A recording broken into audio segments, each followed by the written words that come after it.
alista los siguientes materiales. Empezá limpiando bien la superficie. Este paso define el resultado final. Tip importante: la skin es flexible. Manipúlala con cuidado y sin estirarla para que mantenga su forma y calce perfecto. A continuación te dejo con el paso a paso. Nos vemos pronto.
Para terminar, sella todos los bordes con una última pasada de secador a temperatura baja, sin acercarlo demasiado, y presiona suavemente para fijar.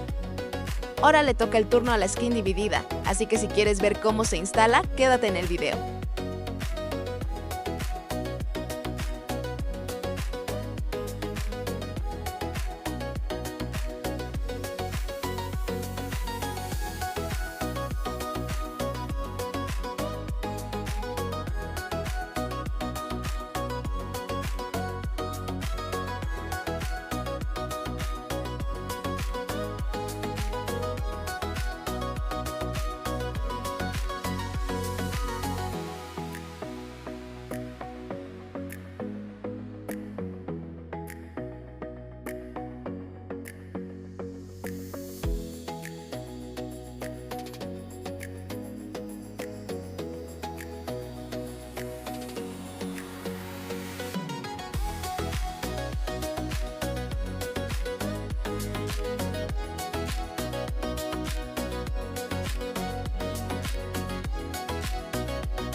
Para terminar, sella todos los bordes con una última pasada de secador a temperatura baja, sin acercarlo demasiado, y presiona suavemente para fijar.